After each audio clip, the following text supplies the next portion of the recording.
Hi, this is Naomi with Sword and Steel, and today is the continuation of my series of paint videos where I show off one individual paint per video. I hope you have been enjoying this series, and if you haven't caught the other ones, be sure to check out my channel as there will be a bunch of them for your use. So I hope you enjoy this video.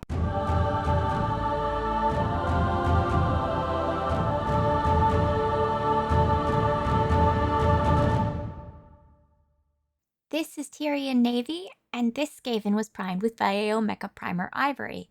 Now, I found that this particular color can go on darker sometimes than it was doing in this video, even with lots of shaking, so I'd suggest having some speed paint medium handy so you can adjust it on the palette or on the miniature according to the look that you want, or just start off with a 50-50 mix of the speed paint medium with the Tyrian Navy and just add another layer of Tyrian Navy after the first one has dried to wherever you want more shadows to go.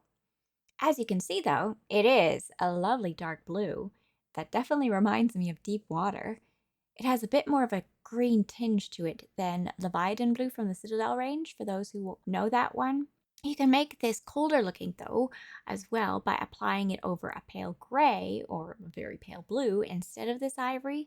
But if you want it to come through well without thinning, you really need that gray or white or blue to be very pale. It would look lovely over blues and greens as well if you thin it down to make more of a super wash. And I would wet blend this with turquoises to make some very pretty effects.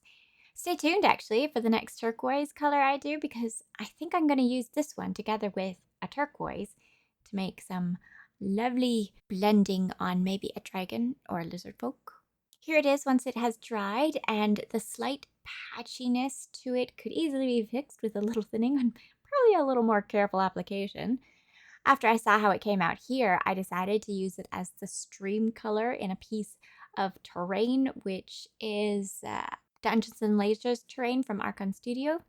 I was playing with the terrain to test out this new speed paints, and I think it looks great as a quick stream, particularly if you use some of the other colors to make algae.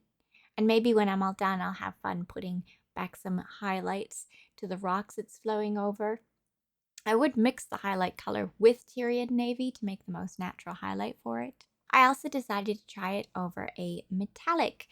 To the armor of this Ossiarch Bone Reaper, I added a gloss black, and then I added the new Mithril Fanatic paint, not over the black entirely, just where I really wanted the Tyrian Navy to show best. And then with an even mix of Tyrian Navy and speed paint medium, I applied that over the black and silver armor. You could instead mix the Tyrian Navy directly with the Mithril to make a pale silver blue metallic, but I like applying it over a metallic even more, since it will provide the shadows for you quickly that way.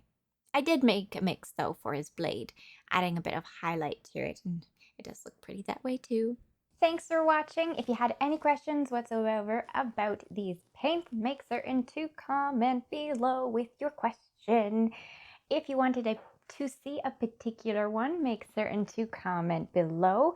Patrons and YouTube members like these fine folks have first dibs on the type of paints I take care of, because they are awesome. If you want to be awesome too, you can check out how to do so in the description. But otherwise, just give a like to the video, because you've been here this long, you must have been okay with it. So give me a like as it helps me out. And subscribe to the channel if you want to see more. And I will catch you in the next video. Bye! Here's the next paint that I'm going to do. This one is quite transparent, so it's going to be a wash, I suppose. I'm not certain what extra I'll do about this one. You'll see when we get to it. You'll see.